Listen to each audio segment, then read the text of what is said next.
Enggak. Nabi Muhammad membawa ajaran dari ilahi. Kalau yang pertama ada perjanjian lama, kedua ada perjanjian baru, yang dibawa Nabi Muhammad ini perjanjian reformasi. Mendekatkan sesuatu yang jauh, menjauhkan sesuatu yang telah dekat tapi salah. Apa akidahnya dibenarkan terlebih dahulu? Apa akidahnya? Amanar Rasul bima unzila ilaihi mir rabbih wal mu'minun kullun amana billah wa malaikatihi wa kutubihi wa rusulih. Apa reformasinya? La nufarriq baina ahadin mir rusuli wa qalu sami'na wa ta'na ghufranaka Rabbana wa ilaikal masir. Itu inti reformasi Kanjeng Nabi Muhammad dengan agamanya yang sama sesungguhnya dari Adam sampai hari itu. Kalau sebelumnya Yahudi hanya untuk orang Yahudi, Nasrani hanya untuk orang-orang tertentu, sekarang Nabi Muhammad rahmatan lil alamin, kanggo manusia sejagat, kanggo alam sejagat. Dengan reformasi akidahnya semua diakui, la nufarriq baina ahadin mir rusuli. Kita tidak membedakan para rasul. Sekarang membedakan kan? Seakan-akan rasul dari Bani Israel out, yang benar hanya turunan Ismail. Sehingga menyikapi Israel dan Arab pun jauh. Seakan-akan Arab ini Islam, Israel itu bukan Islam. Sekarang kita bertanya, siapa yang lebih konsisten dengan silsilahnya, dengan ajarannya? Ya Bani Israel, wahai orang-orang anak putra Israel, semua jadi nabi, yang jadi nabi, yang tidak pun banyak, membuat tempat itu yang dibawa oleh Ibrahim dari Ur Kasdim ke Kan'an, membeli tempat, kemudian menguasai, melebar, entah itu 400 hektar, entah itu 1200 hektar awalnya, kemudian diserahkan ke anak-anaknya, teruskan ini. Inilah tanah yang diperjanjikan.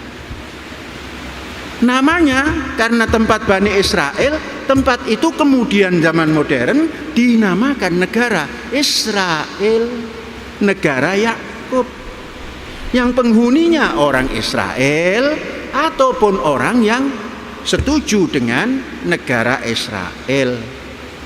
Orang-orang Arab banyak di sana yang setuju dengan Israel, tinggal sebagai warga negara Israel walaupun beragama Islam. Konsisten enggak? Israel, Yakub punya anak namanya Bani Israel, punya tempat dinamakan tempat Israel. Negaranya Israel, bahasanya Israel, Ibrani. Konsisten enggak itu? Sekarang Ismail menempati Jazirah Arab yang sekarang menjadi Saudi Arabia, melahirkan Nabi Muhammad, membuat Madinah, kemudian punya Khulafaur Rasyidin masih di Madinah. Kemudian setelah itu Nabi Muhammad wafat, Khulafaur Rasyidin habis, kira lebih 50 tahun, keluar penyakit kerajaan, penyakit raja-raja, penyakit kekhilafahan, penyakit dinasti-dinasti. Tumbuhlah orang yang mempunyai keturunan Umayyah, Abu Sufyan, yang awalnya memusuhi Kanjeng Nabi, dikasih ampunan oleh Kanjeng Nabi, diletakkan posisi tertinggi, kemudian merebut kekuasaan dari Ali bin Abi Thalib, kemudian membuat dinasti, kemudian membasmi cucu-cucu Nabi.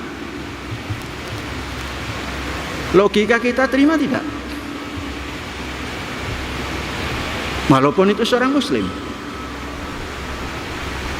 Gunakan logika. Maka terjadilah misi yang dibawa Nabi hilang. Tauhidul ummah. Itu tauhid uluhiyah hilang.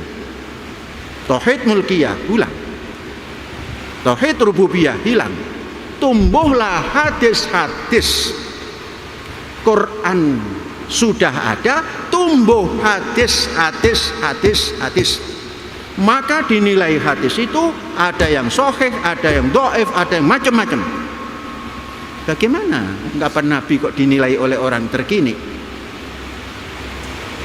Yang dibawa Nabi itulah Al-Quran. Quran yang dibawa Nabi itu wahyu dari Allah, dan yang diucapkan Nabi itu adalah wahyu dari Allah. Karenanya pikiran merdeka kita mengatakan qala Rasulullah fil Qur'anil Karim. Mengapa? La yantiku anil hawa. Nabi Muhammad tidak ngomong dengan hawa nafsunya. In huwa illa wahyun yuha. Jadi ungkapannya ya jangan qala Allah Ta'ala fil Qur'anil Karim. Qala Nabi sallallahu alaihi wasallam fil Qur'anil Karim. Sudah, itulah hadis Nabi. Fa bi ayyi hadisin ba'dahu yu'minun? Dengan hadis mana lagi? Makanya ketika itu perang demi perang terus bergerak, dan keinginan untuk menjajah, bukan untuk menyebarkan ke Eropa, Andalusia. Bani Umayyah terdesak oleh Bani Abbas lewat Mesir terus ke Afrika, terus ke utara sana, masuk ke Andalus. Ganti oleh Bani Abbas. Ini pun begitu. Khilafah mamlakah lagi, kerajaan lagi, jadi raja lagi, sampailah ditaklukkan oleh Genghis Khan.